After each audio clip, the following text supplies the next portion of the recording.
This year, I'm excited to kick off what I hope will be a new wave of conversations and practical learnings about how we address gender inequalities in the workplace. For too long, well-meaning efforts have fallen into established silos. The Women's Mentorship Program, the LGBTQ ERG, the African American Talent Pipeline work. If we're going to evolve and achieve new levels of success in the full talent and representation of a diverse workforce, then we need a new way of conceptualizing how gender operates at work. How are we accounting for non-binary inclusion? Gay men counseled to be more masculine to get ahead in their careers. Black queer employees navigating DEI programs. This next session is a conversation with friends and thought leaders on what it will take to engender change at work and ensure that our initiatives are truly intersectional. Thank you all for joining us. I am so excited for this panel. Before we get into the questions, I'd love for each of you to introduce yourselves. Let's begin with you, Bo. Welcome. Thank you so much for having me, and it's an honor and a pleasure to be here with Out and Equal again. I've learned so much from the conference over the years, and my name is Bo Young Lee, for any of those I don't know, and I lead diversity and inclusion at Uber. And this panel, I'm really looking forward to it. It's like a group of old friends. Thanks so much, Bo. Michael, welcome. Thank you for having me. Similarly, it's like coming home to Out and Equal. I'm glad to be with you all virtually, and I lead inclusion and diversity at Hewlett-Packard Enterprise. Wonderful, thanks. Linnea, welcome to Summit. Oh, good afternoon. Linnea Irvin, president at Coqual. We're a 16-year-old think tank that conducts research and advises companies on diversity, equity, inclusion. This too is a homecoming. I've spent many years over the past decade or so at Out and Equal, and I'm looking forward to this conversation. Thank you so much, Linnea. It's such a treat to have you. And Jen, welcome to Summit. Hi, I'm glad to be here. I'm Jen Henderson. I'm a Senior Vice President of Commercial and Institutional Banking at PNC. I'm also, as just recently, a new board member for Out and Equal. So I'm really happy to be here. And Chris Crespo, welcome to Summit. Thanks, Dana. Fantastic to be back together with everyone again. So I'm at Ernst & Young, now known as EY, and I've been there about 30 years. I'm a director of diversity and inclusion, but I grew up in the tax practice. So sometimes I still think I'm a tax person converted into an HR person. On the personal side, I'm actually from New Jersey now, and I have 3 young adult triplets that I still think are little kids, but they keep me grounded and keep me current. Wonderful. Thank you so much, Chris. And I think we actually first met at Out and Equal 2007, perhaps. So again, I actually went back and counted it up, and 2003 was my first summit. So if my accounting skills are still working well with me, that means this is number 17. Welcome back to Summit, everyone, and welcome home to Summit. So let's dive right in. And I'd love to start with Bo and Chris. Can you talk about how women and gender inclusion has evolved? Sure. Since we both kind of started at the same place, Bo, I'll go ahead and start. When we really started talking about gender from a D&I perspective, it really meant women. And so, it was all about women empowerment, fixing women, and that was diversity and inclusion. Now you look at even that component of it, and it's more around women advancement, women in industry groups like women in IT, or even gender neutral benefits, and how gender plays into it from an overall perspective. I think now, as I talk about it, and when you look at how LGBT plays into gender, I'm often leading with how we have to work differently, because 30% of the people coming out of our colleges these days don't identify on the gender binary. And so if we're talking biological sex with male-female language, if we're not sharing or asking for pronouns, if we aren't acknowledging transgender support, then we may inadvertently be keeping 1/3 of the grads and even parents who have those grads from looking at us seriously as a welcoming employer. So I think the definition and the understanding of gender has dramatically changed from when I started 30 years ago at EY to what it is today. Absolutely. I agree with what Chris just said here, is that the complexity of how we think about gender is really what it's evolved, because you first did have that binary 20, 30 years ago. And then it was all about, to Chris's point, fixing the women, trying to make them more like the men, because you still had that normative, like cis male model of what leadership was, and how do we make women a bit more like that, and like the whole idea of like leaning in and all of those types of things. You do have that complexity of the intersectionality that comes, the intersectional identity. So, Chris talked about the, fact that most people, a lot of our young people no longer identify in that plurality. And then you have, the intersection of not only gender, but you have then race, ethnicity, you have disability, you have so many other things. And like, you can't just talk about a person as women or men, right? You have to talk about things like Black women and the uniqueness of that, or being a Black trans woman, which also has the uniqueness about that. A strategy that just works for women, by default, if you just create a strategy, let's quote unquote, for women, it will always lead towards the majority of those people, which are white women. That's why so many strategies that have historically been created were for white, cis, straight women. But we know that those strategies don't fundamentally work for people who are either, non-binary, women of color, and so forth. And that's the evolution. And it's been good to see that. But at the same time, when I've seen that complexity rolling in, and if you start engaging people who don't have as much fluency in D&I, they struggle with that complexity. They want it to be that binary again. And I think you see, as much as the conversation has evolved, you also see a lot of pushback to the complexity of the conversation as well. Mm-hmm. And Bo, I think you're touching on such an important point. So I'll dive right in as well, a little bit off script here. May I ask if you're comfortable sharing, where do you see this pushback? Are you seeing it from, for example, majority men, cisgender men? Are you seeing it from majority women? White, straight, cisgender women who are pushing back against this level of complexity? Right. I think you get the pushback from anybody who comes from a position of relative privilege, right? So we know that even though white women absolutely struggle with sexism, misogyny, so forth, within any sort of organizational structure, corporate structure, white women have a relative amount of power compared to others, right? White men have privilege and power as compared to other groups. And so for them, they've never been forced to think about the world in a complex way. If you are dealing with a trans Black female with a disability, her entire life is that reality. She fundamentally gets it, right? Because she has to navigate that. Her livelihood, her safety is understanding the intersection of all these identities. But if you're coming from a place of relative privilege, your privilege is that you can be ignorant. And, you don't, and when someone says, no, there's a different reality from yours, it's a struggle. It's a struggle to learn. Like there is a certain intellectual laziness to a lot of people. And I say that for everybody, right?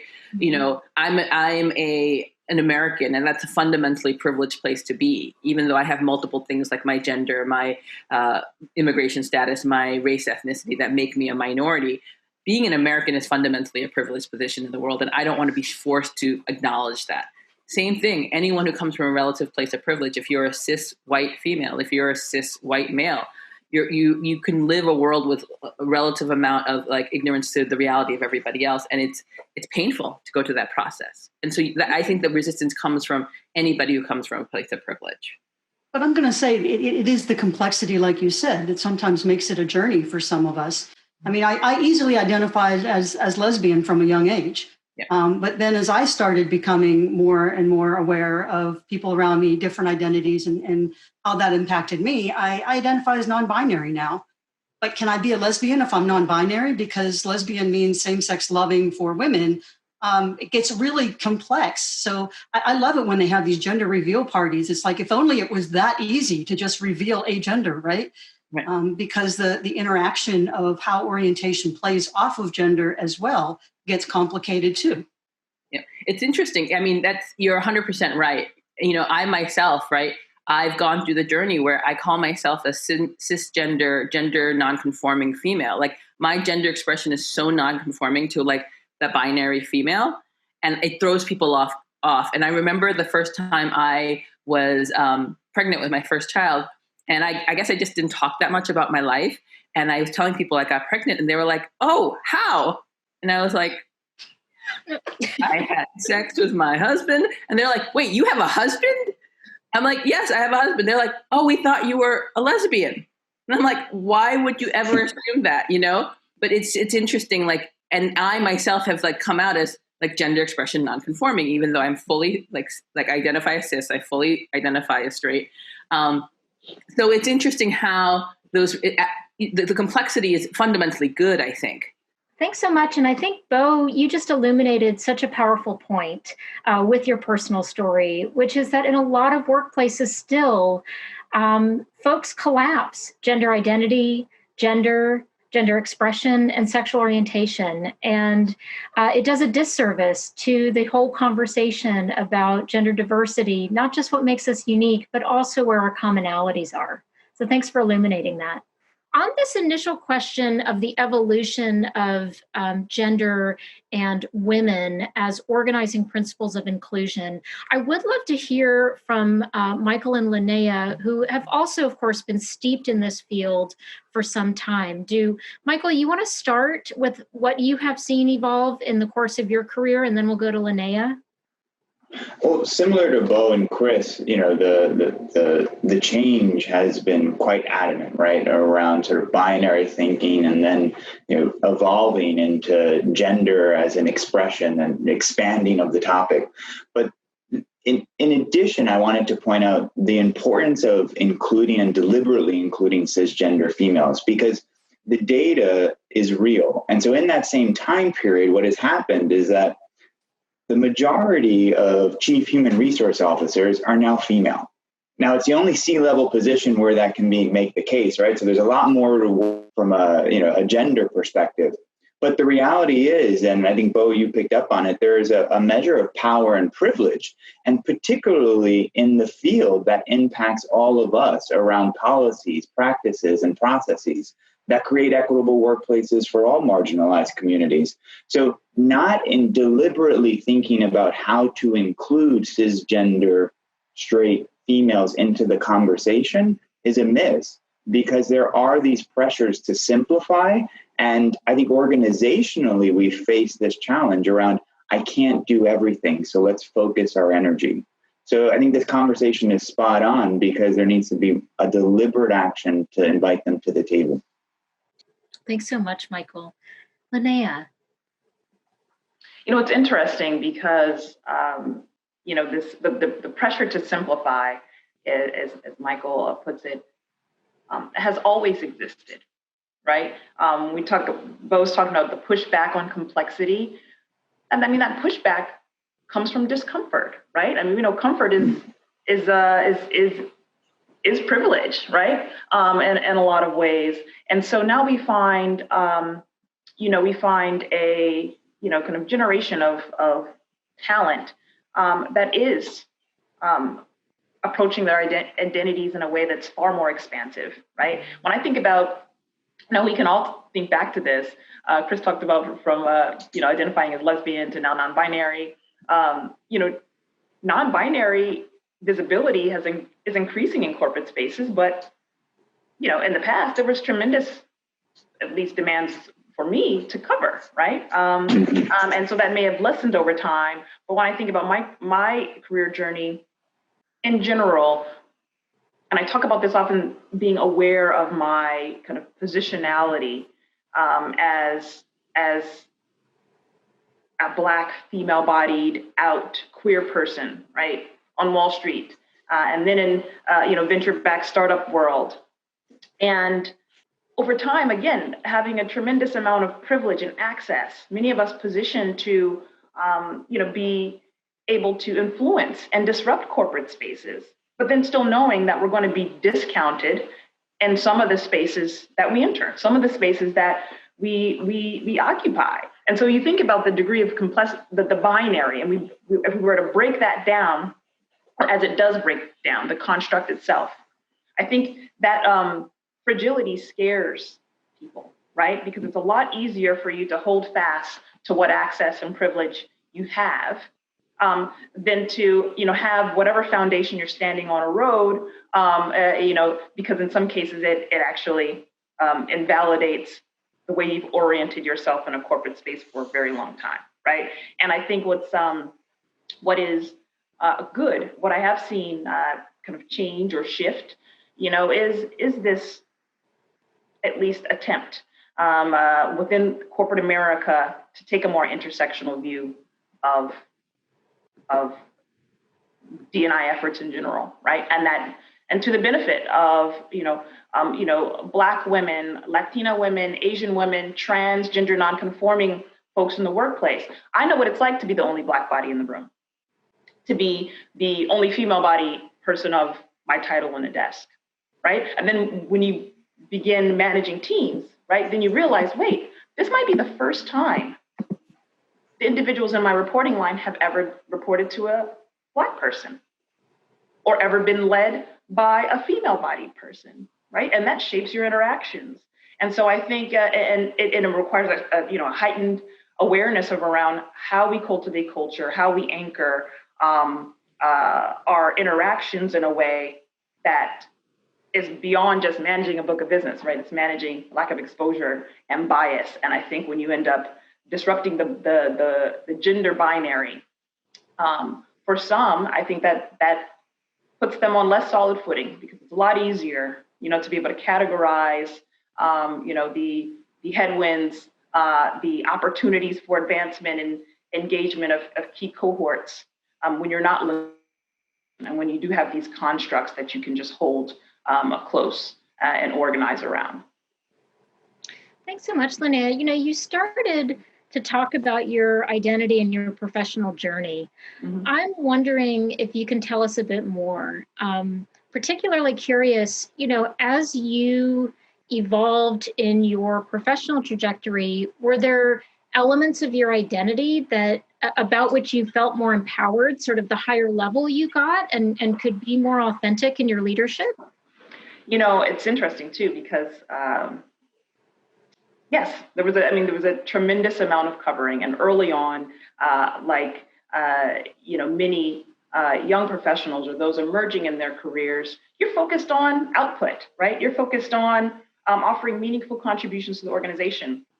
And so I covered, I straightened my hair as a Black female. I actually have natural hair, hyper feminized. I wore silk blouses and pearls. Dina, I think you remember those days quite vividly. I think we had those days, yes. And then and because again, the binary was very much alive and well. Gender identity was not a topic of discussion in workplace. And that was a way to just eliminate one additional headwind, right, in the interactions. But then, of course, as I advanced in my career, and I was more visible and leading emerging talent and trying to open up space for them in workplace. I decided I'm going to strip away some of that covering. And again, I was in a tremendous place of access at that point. But first it was very small. It was I'm not going to do any more external speaking engagements for the bank, not dressed like myself, right? And anybody who knows me knows that I, for a long time, had two closets. I had what I called herb wear, which is my, menswear, what I wore day in, day out. Then I had my Condoleezza Rice wear, which is what I performed when I went to work. And so I ceremoniously, and I began to present as myself, right? Pocket squares, ties, suits, brogues. And my clients, my colleagues, my teammates, they responded no differently, right? We still were committed to the work, driving alongside one another, and we found so many other ways to connect. But it took some time in my career because those demands to cover did exist. And I'm pleased that non-binary talent and others are able to enter the workplace today, perhaps with a lessened demand to do what I did. If I can jump in here for a moment and just first of all, thank you for sharing that story. But you bring up a really interesting point about how do people, particularly those people who come from identities that have less social power as a whole, how do we adapt to the environment and the stereotypes that we know we live with, right? And you articulated a really great one, the concept of stereotype threat, right? That, because we recognize, and I mean, I'm becoming more aware of how I've adapted to this, like stereotypes of being a woman of East Asian descent, right? And I always tell people, I don't know if I'm naturally outspoken and very direct and all those things, or I don't know if that's an adaptation to the stereotype threat of the quiet, demure, unassuming Asian female. And so I think one of my trademarks is I'm very opinionated. I'm very outspoken. People know if you hire Bo as your chief diversity officer, she is going to like hold your feet to the fire and never let you off. Is that who I am, or is that who I've adapted to be based on the stereotypes, right? And I think particularly for people who come from communities that we know there are lots of stereotypes, we know there's not a lot of power. What have we done on an unconscious? Because I actually think that stereotype threat is one of the sources of concepts like gaslighting and concepts of like imposter syndrome. All those adaptations that so many of us make to all the forces around us. And so we become what we know is needed to be successful, but we lose ourselves in the process of it. And I feel like that process of losing ourselves becomes the source of so much of that imposter syndrome. So many of us feel like, I don't belong here. Well, maybe I feel like I don't belong here because it's not actually me that's here. It's a version that's going to be successful. Mm-hmm. And I think that any conversation we have, whether it's about gender or race, ethnicity, or any form of identity, has to actually talk about what Linnea was talking about. What is the journey that we had to get to be successful? Like, what did we have to give up, and how do we regain that power of our own identity in the process? Like, I loved Linnea's story about, I just decided at some point I was going to stop. And the power that I'm sure your career took off after that in a way that you didn't expect. Same thing for me. Like when I stopped trying to be what people thought, like my career fundamentally accelerated. And I think, these are conversations that need to be had, and we don't have them enough. Yeah. You just touched on so many profound points, Bo, and particularly this notion of calibrating yourself and your career in anticipation of stereotypes that may be used against you in some way. I have an image of trying to make it through a maze in which there's total darkness, and you don't know until you've bumped up against something that the wall is there. And I think you're spot on. I think so many of us, our professional identities are a combination of our authentic selves and then daily, sometimes hourly, minute by minute negotiations, compromises of the self that I think as some of us get more senior, get into a different level of leadership, this is why we have so many, CEOs coming out. Well, what about that journey to that level? So I'd love to turn now to Jen to hear a little bit more about your identity, your career trajectory, and any reactions you have to the comments thus far. Sure, thank you. I had 20 years of white male privilege, and I used it without knowing it. It just was something that was part of my day-to-day experience.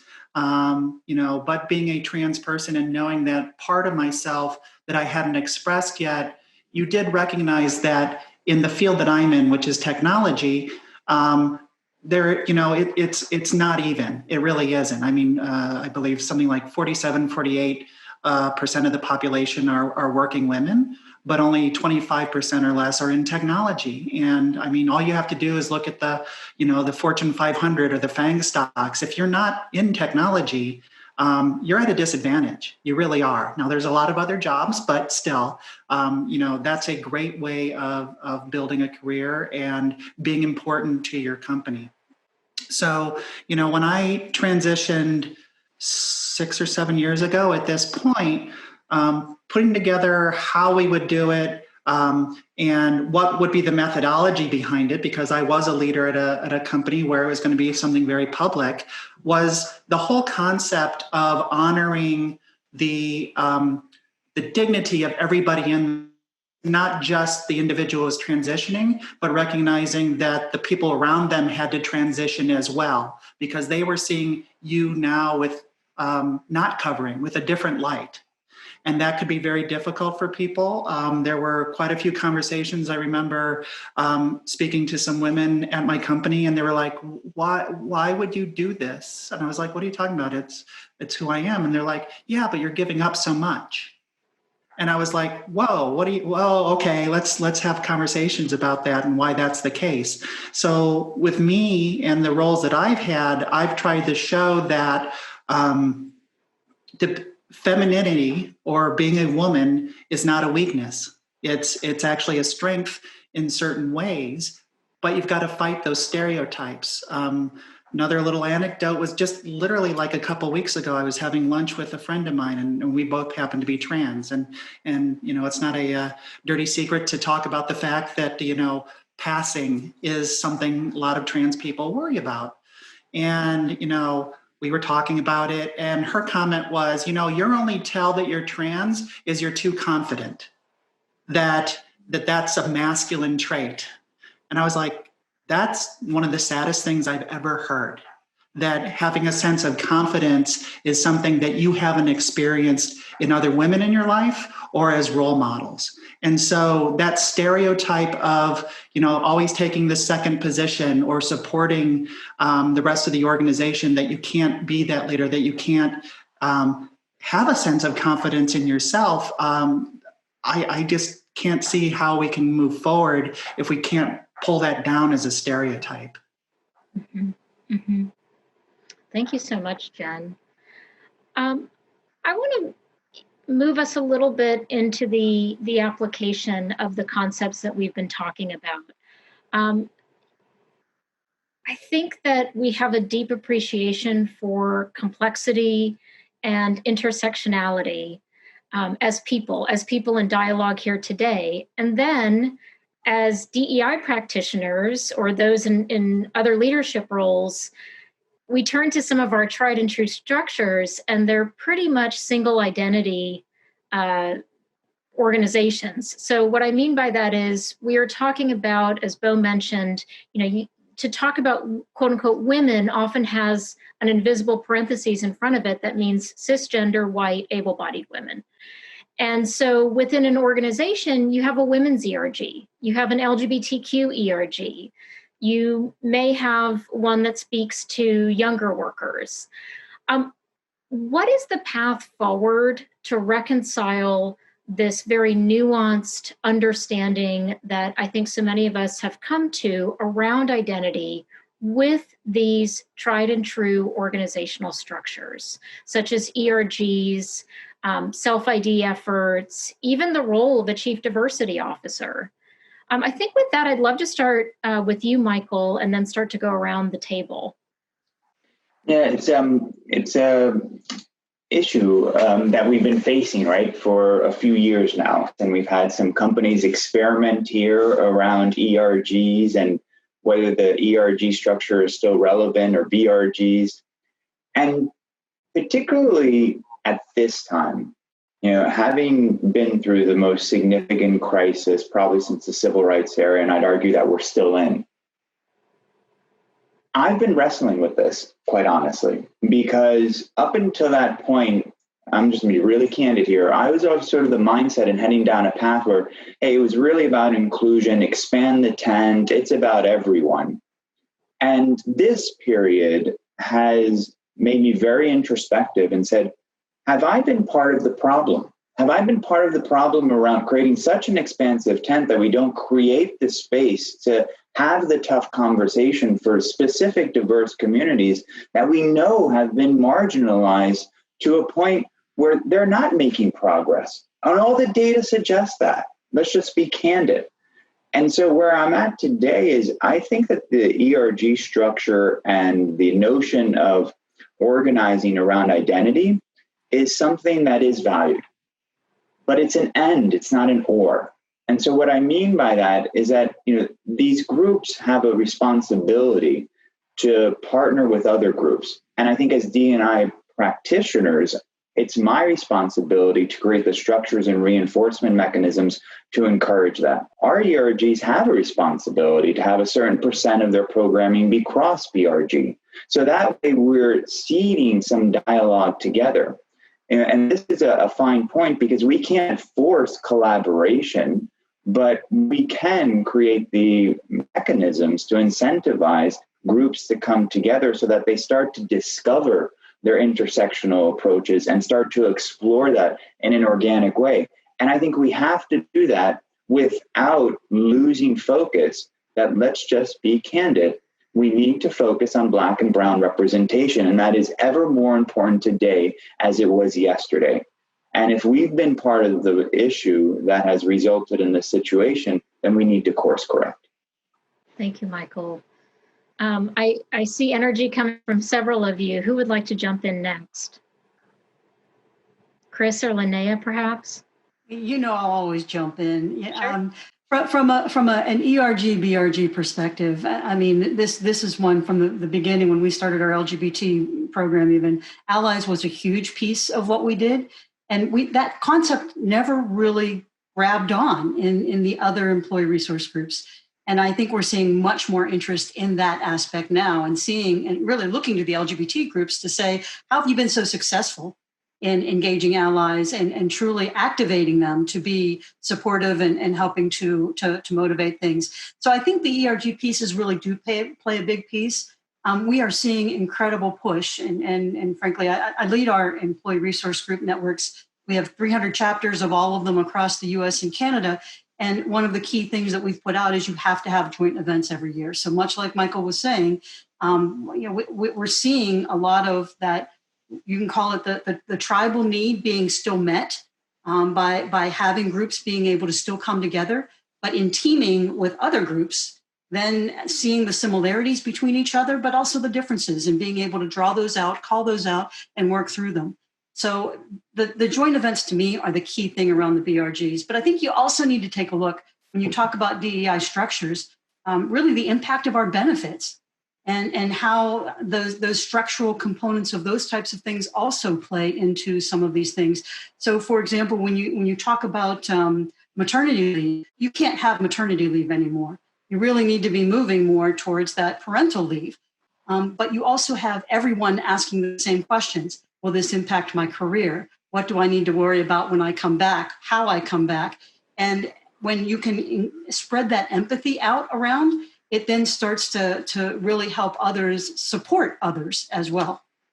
And I would say we look at this when we're doing our calibration of our associates, how well are they doing? What are they doing?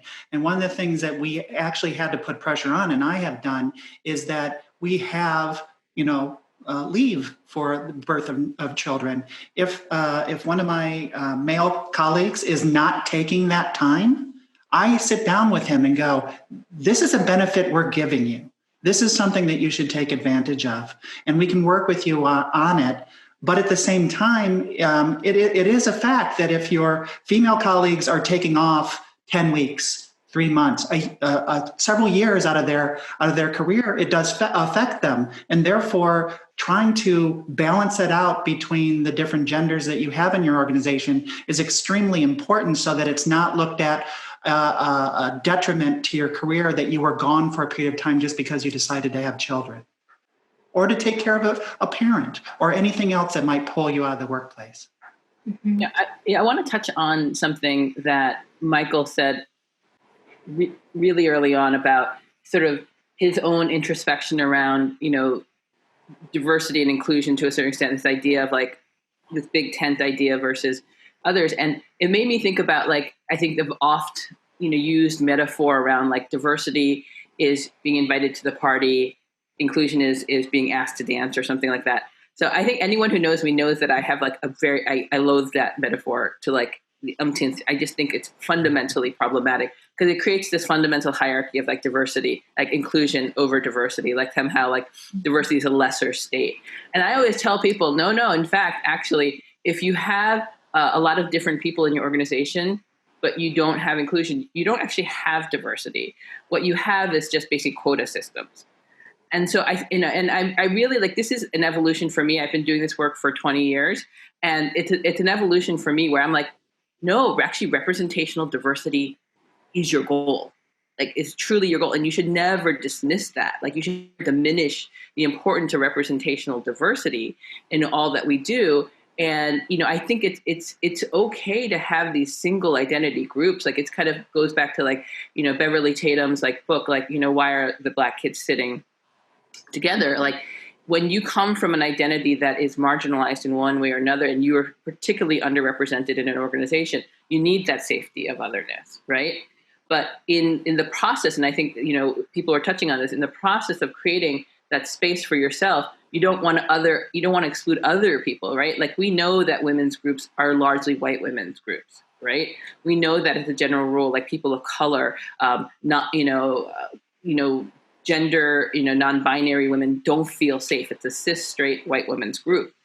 And so I think, all this to say is, I think as we talk about all of these concepts and topics, people have to get more comfortable actually using language and actually like calling things out. Like, I remember I was leading a training on diversity and inclusion, and I actually had an ER investigation launched because someone said, Bo uses the term Black too much in her training. Because I was talking about like how Blackness really impacts people's lives and impacts their careers. And someone said, she just used the term too much. And I remember talking to an investigator going, well, how do I talk about race and ethnicity without talking about Blackness? Like, truly. And one of the big controversial things that we've, not so controversial, but it was when I first said it, I said, I'm creating an internal metric that looks at Black female thriving in Uber. And that's going to be the most important metric that we have at Uber. And I track all the other things that you're supposed to, but I said, I'm going to create one for Black women. And I said, frankly, we can get rid of all of our other metrics. And everyone at Uber's like, what? You're going to get rid of, I'm like, I'm not going to get rid of all of our metrics, but I could. And I could just have that one, are Black women thriving at Uber? Are we attracting them? Are we promoting them? Are we retaining them? Because I said, frankly, in the hierarchy of society, Black women are the most marginalized. And I said, if I can create a strategy where Black women thrive in an environment where Black women can thrive in our company, I know by default we're getting something else right for everybody else, right? And I think in all of these discussions, we have to be willing to just call it out. And I think sometimes, right, use the language of diversity, not inclusion, but use the language of diversity to really talk about the hardness of this, right? Like Jen talked about like the complexity of caregivers, right? Like, let's really, like, we talk about how difficult the pandemic has been on caregivers, but we don't really talk about what makes it so complicated, right? We don't talk, we know that we say, women have been disproportionately impacted by COVID, but we don't really talk about how they've been disproportionately impacted. Like, and I think as a community of practitioners, as a community of people who are interested, like, let's really like talk. And I think that's sometimes what gets lost in all of these conversations is the hardness of it and really articulating the hardness of it. I think both, spot on. I think articulating the hardness is the most difficult challenge. But when we talk about if we're ever going to be able to overcome the difficulty in looking at things intersectionally, beyond kind of this kind of single category cohorts that we're comfortable with. I mean, they're just, in order for us to get to that place, and I love all of the things that, Chris, Michael shared, we have to acknowledge first that barriers to advancement exist, right, for some groups. We have to be able to acknowledge that at the individual level, at organizational levels, right? And Michael mentioned crisis. Obviously, during this time of crisis, you have to also acknowledge disproportionate impact. And that too is more than just in generalities, like really drill down to the differences, right? I think it all really boils down to us being better allies to one another across difference, something we can all do. I like Chris saying that spreading empathy around. And it's acknowledging that the tent might not sufficiently provide cover for everyone, right? We talk about these big tents. At Coquel, obviously research is what we do. And, over the past, kind of couple of quarters, we've come out with a study around being Black in corporate America, but also several studies around belonging. And obviously during, early days of the pandemic and kind of current experiences, we've looked at employees and their experiences in workplace, virtual or otherwise. And so from belonging standpoint, LGBT employees are more likely to feel, out of place, anxious at work compared to non-LGBT employees, especially in this virtual environment. But again, then we look at the data and we see that this is amplified and compounded at the intersections of race and gender, right? Black and Latinx employees are 5 times and 4 times as likely to report having a family member die from COVID, right? We talk about caregivers even.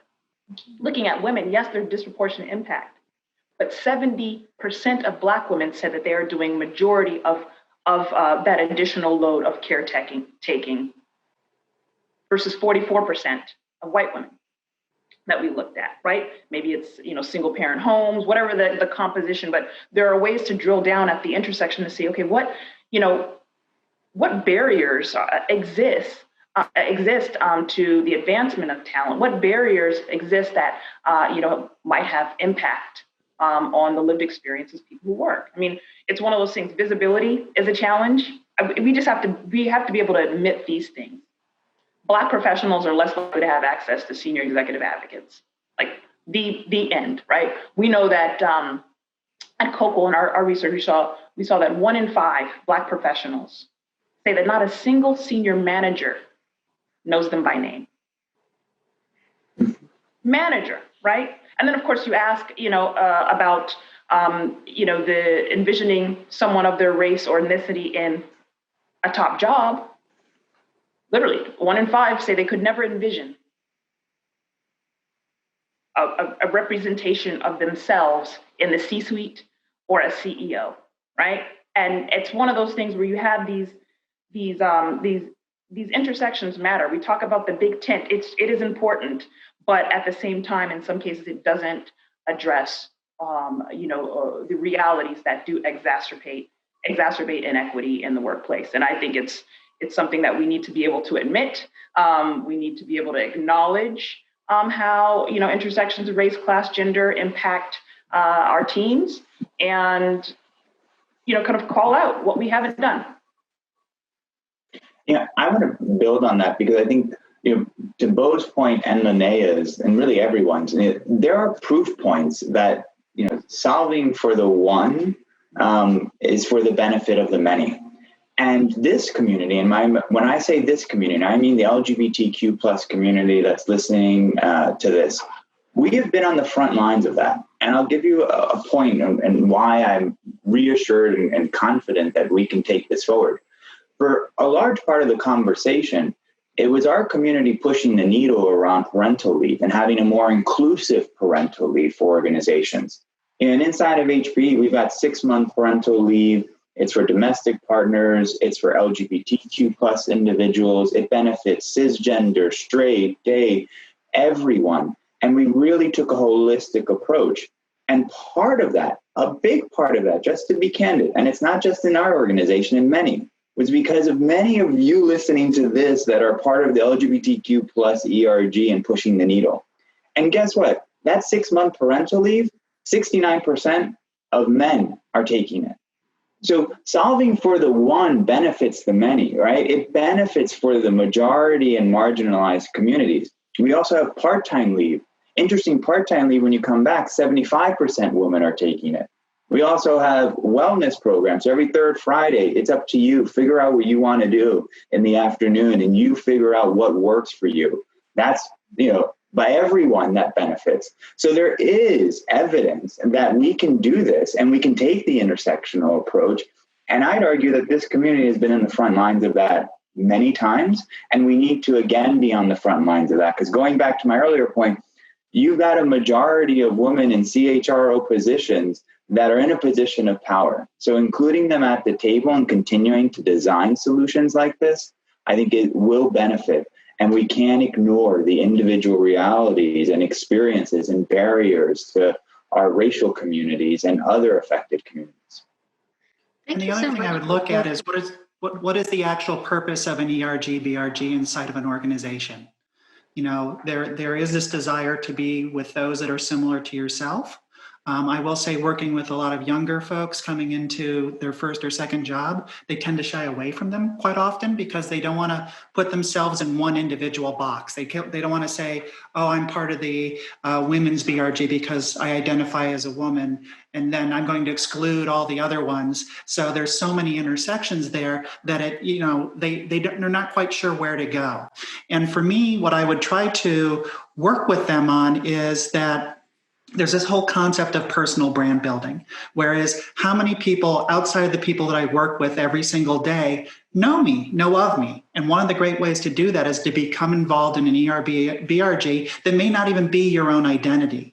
And then the other part of that was then looking at our senior leadership and saying, how are you supporting these communities? How are you supporting these groups?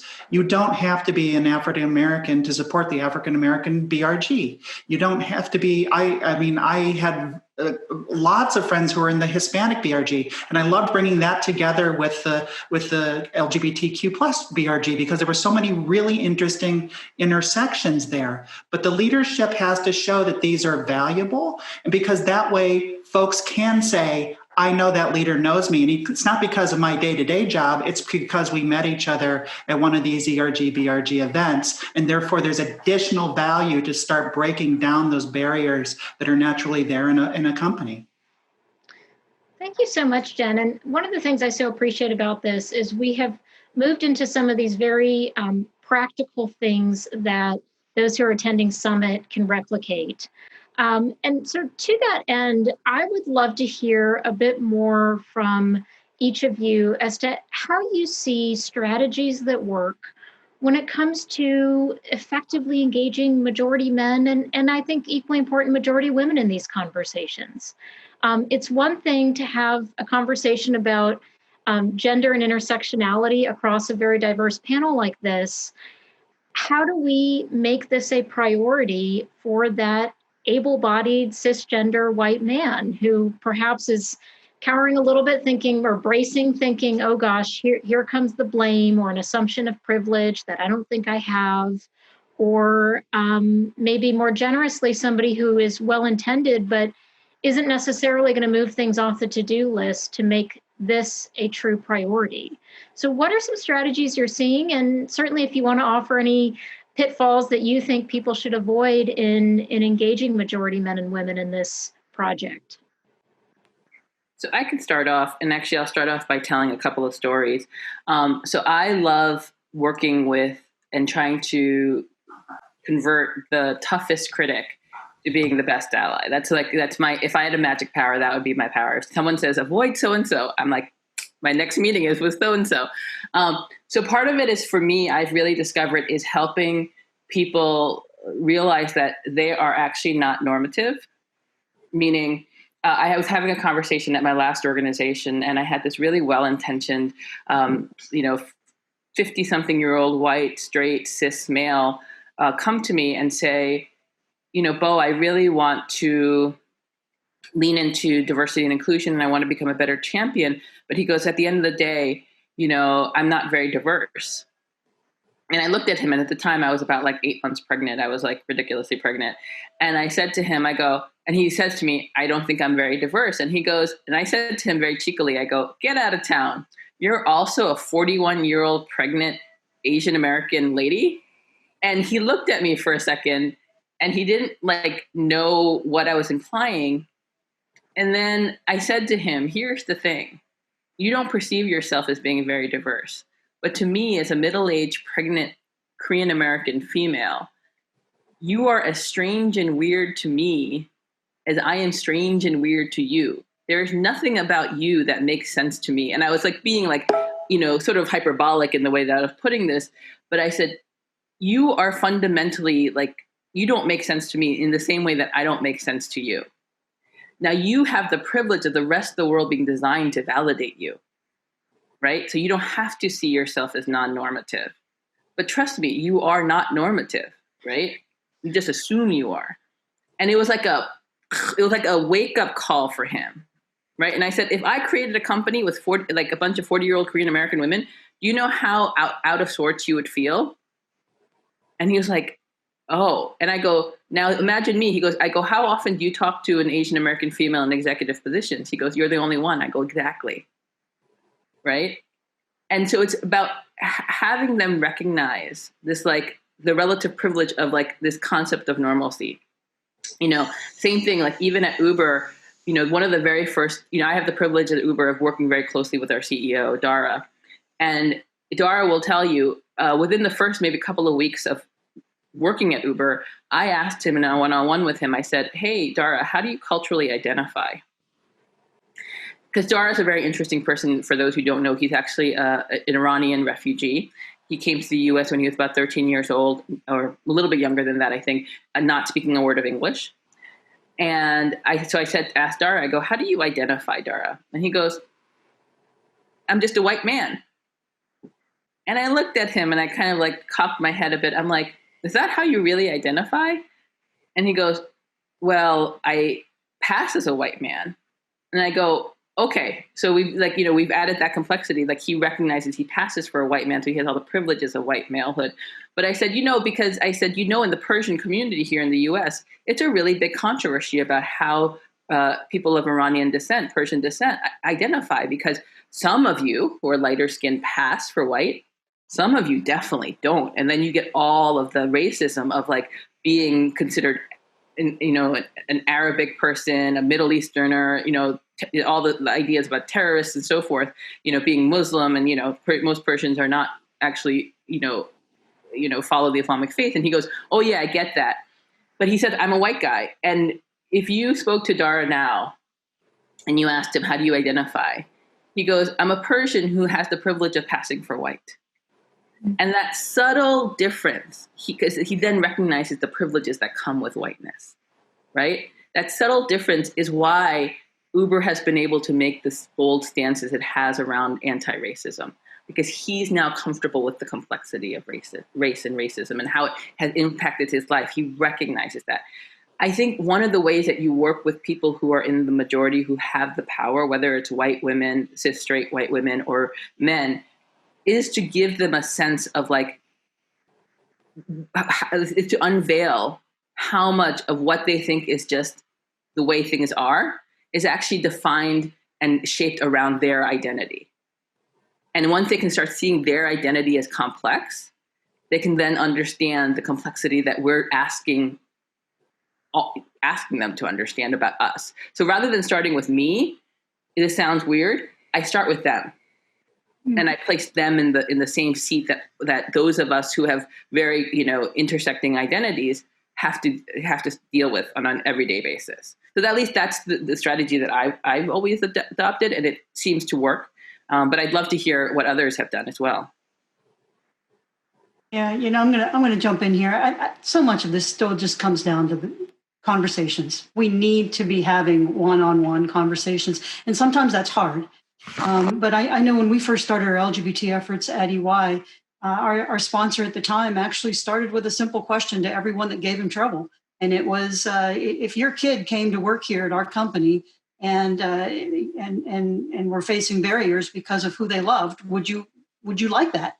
Would you feel as a parent comfortable with your kid having to face trouble and not being judged on their skills and their merits, but being judged because of who they loved? And he had that simple conversation with people that took it back to something they could relate to.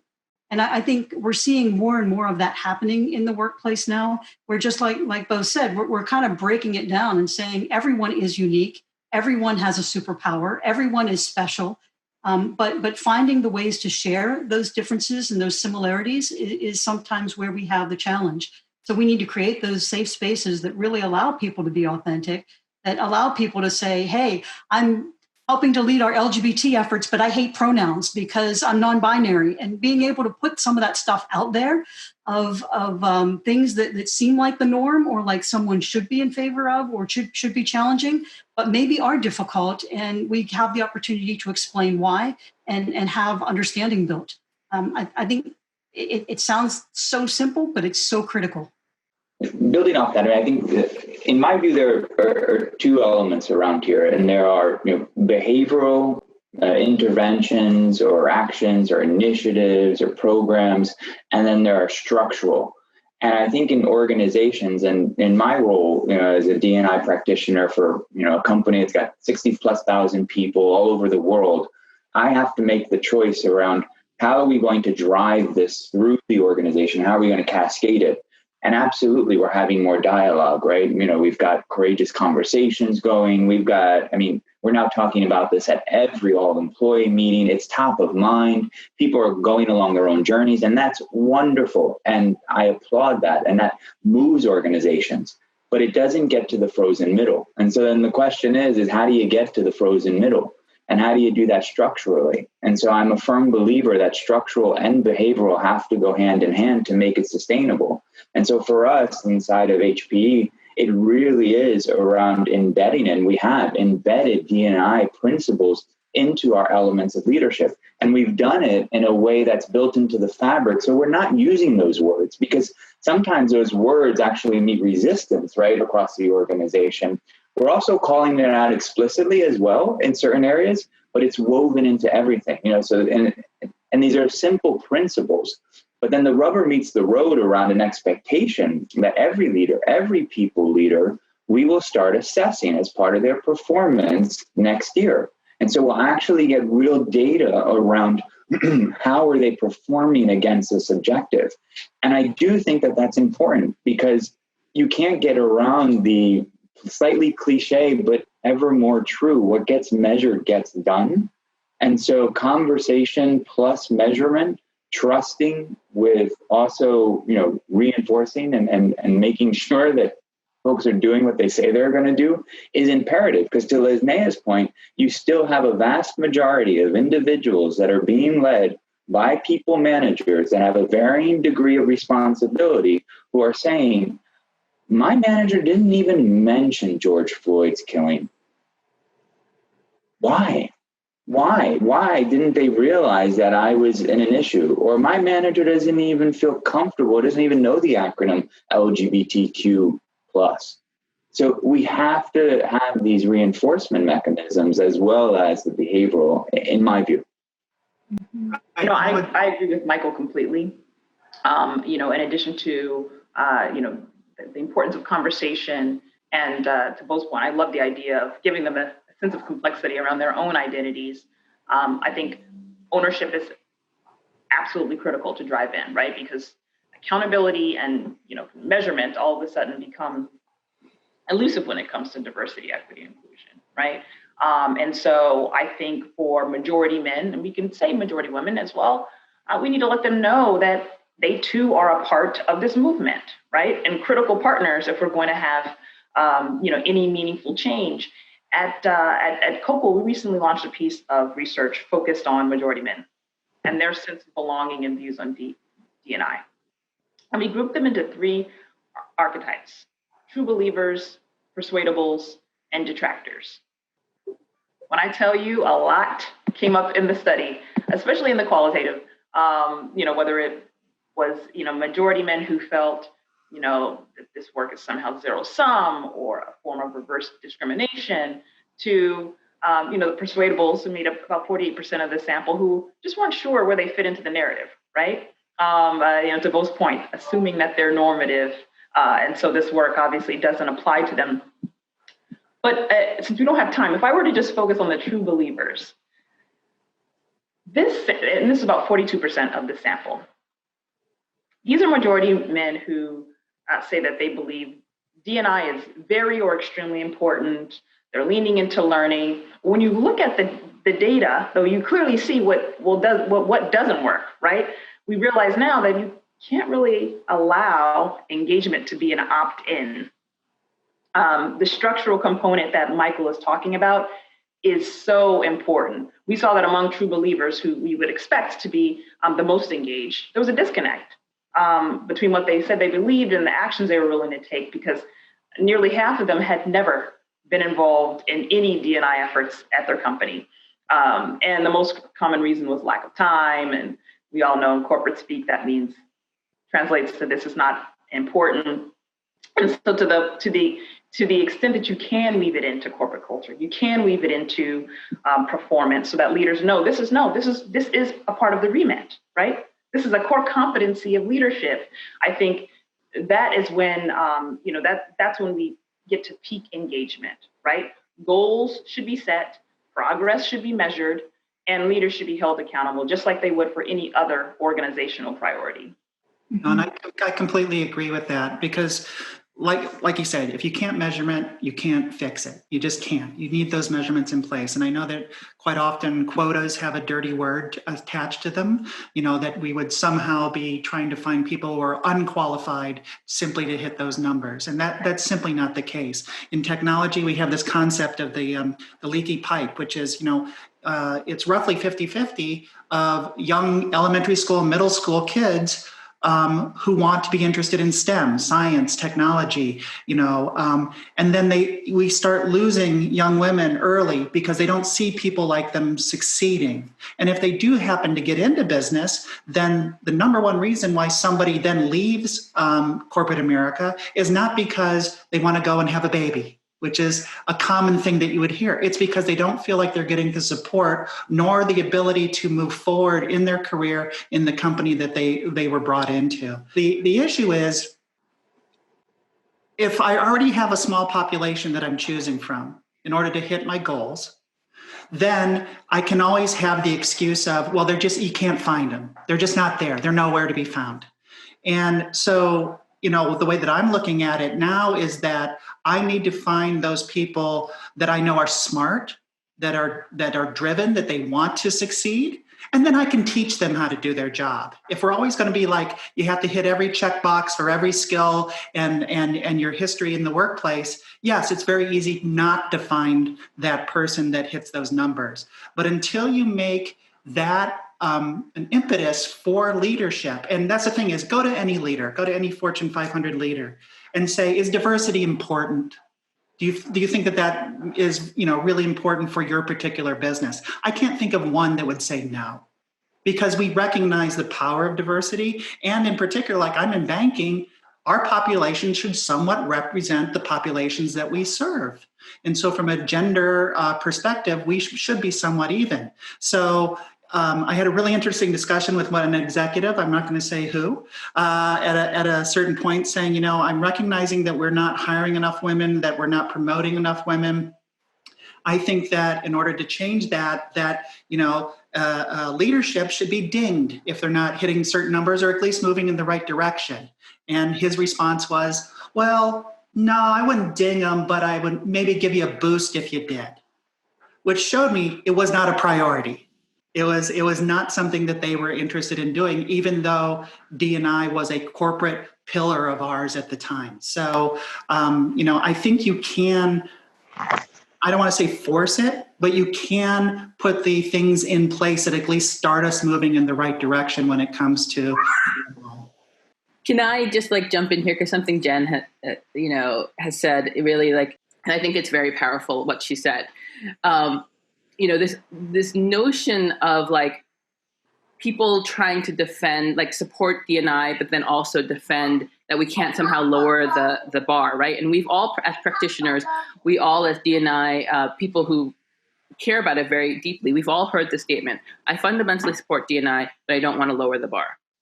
And that statement is built upon the notion that we have established a high bar and that we're somehow diminishing it. But I always turn around and I always flip it back and say, prove to me that the bar is high to begin with, because you've never actually proven that. And actually that's this idea that we have a high bar in diversity and inclusion diminishes it, is fundamentally a cultural and racial supremacy notion. If we have a system where the majority of people who are coming in are white men, white women, then, and you believe that the bar is actually high, then what you're saying inadvertently is white men and white women are superior in some intrinsic way. They're smarter, they're harder working, their culture is somehow supreme to all others. And most people wouldn't defend that position, saying white men and white women, cis, straight, are somehow like supreme to all others, right? But they will say, I support diversity and inclusion, but I don't want to lower the bar. Well, you're implying that bringing in more women, particularly non-binary women, bringing more people of color, diminishes the bar. So you're saying those cultures are inferior, and we just have to find the good eggs in those cultures. When put that way, everyone backs away from that statement. I support diversity, but I don't want to lower the bar. And I would say, and this is me maybe because I've been doing this work for as long as I have, I would say it's okay to start pushing this conversation and actually being as blunt as that. Because we all know that around the world globally, these ideas of cultural racial supremacy are starting to gain traction again. And I think it behooves us as practitioners, as people who care deeply, to just confront them and really push it and say, are you pushing a supremacist notion by saying that? And the work is as hard as that, but it is necessary as that. And I think I've been through that cycle in my own career of thinking of D&I as this, approaching D&I in this very polite way. And I'm kind of tired of the politeness of it. I want to acknowledge, I don't want to be rude, but I also don't want to be impolite. Right. And there's a thing called the success fallacy, which is, I've succeeded and I pulled myself up by my own bootstraps, and therefore, whatever it is that made me successful will make other people successful as well, because I need to find people with those same circumstances. And quite often we don't mix enough with other folks to see their successes. And so, I am by default, by being successful, should be the pinnacle of what we should be aiming for. And therefore we should be aiming our workplace and our workforce towards me. And I don't think it's as calculated as that. But it's very common, because I would go into certain meetings and go, I think you're failing with your strategy if everybody around the table looks exactly like you. But it's easy for you to find people who look like you, because that's what you value. You value their background because it reflects the appropriateness of your success. Because if they have the same background and now they're succeeding, it shows that I wasn't just a fluke or a mistake or a bit of chance that happened. And if we're already out of whack with our statistics, that's a self-feeding cycle that you've got to break that cycle. Yeah, I mean, to Jen's point, the myth of meritocracy really makes it difficult to see bias. That is a reality. But it is one of those things we're talking about, this high bar. And,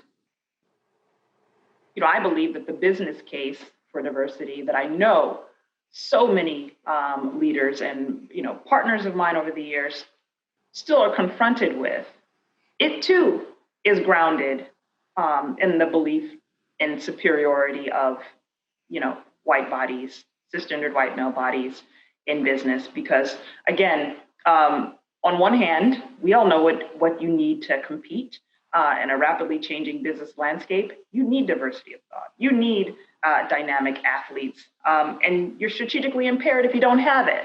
But by continue to ask, what's the business case for this? Well, you could turn that around and say, well, has anyone ever asked the economics, the business case for having cisgender white men hold every seat in leadership? No one's ever had to defend that. So, why is it that we have to make this investment of time and prove worthiness for, women and underrepresented groups of color to also have a seat and contribute in the same ways? It's one of those things where I've been surprised that the business case is still there, and they're really great ways to lean into innovation, lean into kind of productivity, really activating your workforce. Now that's an inclusive way of talking about the business case. But when it actually comes to let's show the numbers, let's show the economics, I think it's completely flawed, and I think it is definitely rooted in a belief that some bodies are superior to others. Thanks so much, Linnea. We have just a few minutes left, and clearly this panel could be a multi-part panel, and don't be shocked if you hear from me for parts 2, 3, and 4 over the coming months, because there is so much to discuss here and unpack. But if I could, in our closing here, I would love for each of you to share just 1 or 2 things that are concrete that members of our global out and equal community can do to advance this more evolved conversation about gender, intersectionality, and inclusion within their workplaces. So why don't I start with Chris? Sure, that's the hard one you just gave me there. No, I think that the key thing that people can do to take away is really focus in on the changing demographics and be thoughtful of how you use gender in policies, your benefits, and everything you do. And I say that because when you look at the dynamics right now, you're seeing more people who identify as non-binary, you're seeing more bisexual and pansexual identification. And the majority within the LGBT community right now is not always as accepting as they should be of these different identities. And when you see the numbers increasing, we need to make sure we're understanding what are the needs of that demographic, what are the ways that we can be more welcoming, and how best do we create a more welcoming workplace and overall society. But a lot of that comes down to gender and our definitions around gender and how we work around gender. And the more we can neutralize the language that we use around gender, the more welcoming that it can be. Thanks so much, Chris. Mm-hmm. Michael, do you want to share 1 or 2 things that folks can do to actually further this along? Sure. I talked about ERGs earlier, and I think that a key member of an ERG lead team should be someone focused on intersectionality. Because if we don't make a very deliberate point of talking about these issues and very purposefully engage, for example, with our women's network and have a conversation about gender and pick a topic. I mean, the easiest topic that comes to mind is parenting. By no means is it the only, right? But it's a topic that includes more individuals in the conversation and gives us the opportunity to explore the intersectional approach, as well as highlight the unique experiences of those that identify across the spectrum of how we define gender today. Thanks, Michael. Linnea. When thinking about gender in the workplace, I would encourage the out and equal community to really think about being intentional and leveraging what we coined the audit, awaken, act, right, framework. Basically, as an individual, but also as organizations, audit your current state. Really understand the dynamics at play that get in the way of equitable outcomes for women in the organization. And then once you awaken to whatever those systemic realities are, and there's a desire to do something about it, then act in an informed, intentional way, right? Very intentional as it relates to hiring, development, promotion. But first, you have to do a little bit of introspective work to understand exactly your point of departure. Thanks, Linnea. Jen? I would go with, recognizing, especially when you look at the intersectionalities that almost everybody have, that we are all different. We are all special. We have different backgrounds, different histories. We have different ways that we interact with the world through privilege or lack thereof. And I would say, be proud of that. Recognize that as a superpower. If we were all exactly the same, it'd be very difficult to carve your own way in the world. And especially if you're a person of privilege, of leadership, I think it's incumbent upon you to self-identify in as many ways as you possibly can, so that somebody who is being aspirational can go, oh, there's somebody like me.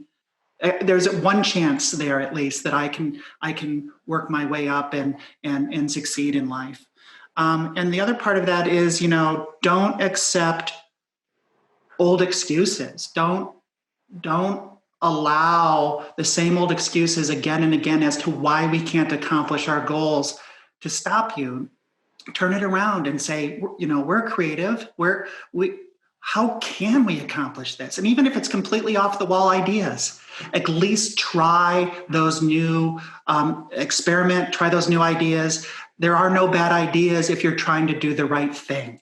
So please use your superpower of being uniquely you to accomplish those goals.